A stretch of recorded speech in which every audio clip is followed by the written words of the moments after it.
La comédienne, au casting du film Sans identité, diffusé ce dimanche sur TF1 à 21h, partira en tournage l'année prochaine pour jouer le premier rôle d'une série intitulée Femme de guerre. Diane Kruger vient en aide à Liam Neeson.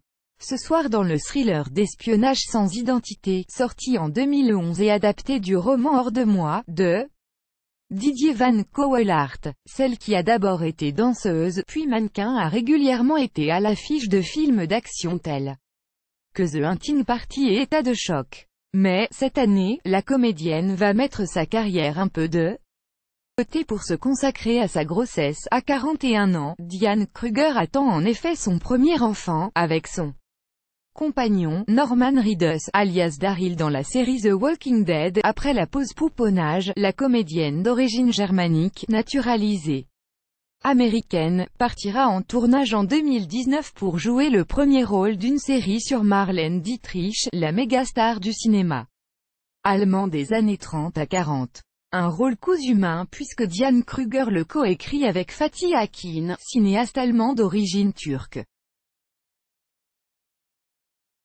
Intitulée Femme de guerre, la série s'intéressera à la vie de la Lola de l'Ange Bleu dans les années 40. Aux États-Unis, à l'époque où elle fréquentait Jean Gabin. Le récit illustre aussi la période où, de 1944 jusqu'à la Libération, Dietrich a donné plus de 60 concerts pour soutenir le moral des troupes américaines et britanniques en Angleterre, Italie, France, Allemagne et Tchécoslovaquie. Entre Fatih Akin et Diane Kruger, la collaboration artistique continue donc de plus belle.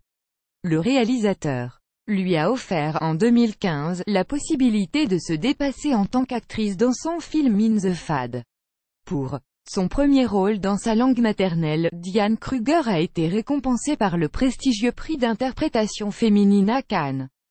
L'an dernier, elle jouait Katia, une Allemande qui survit à la mort de son époux et de son fils, assassinés dans un attentat néo-nazi. Ce rôle a changé ma vie, a-t-elle confié en substance lors de la promotion du film.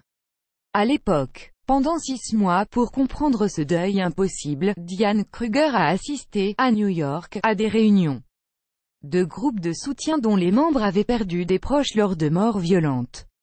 Parfois, il suffit d'une rencontre avec un réalisateur pour changer le destin d'une actrice, a-t-elle déclaré dans le magazine Elle, à l'honneur sur Chérie 25. Les admirateurs de Diane Kruger seront comblés ce mois-ci, car la chaîne de la TNT Chérie 25 lui consacre un cycle spécial avec un film chaque jeudi soir.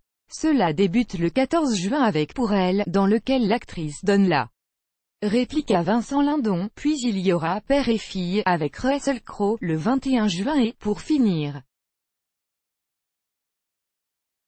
le 28 juin, Les Brigades du Tigre, avec Clovis Cornillac.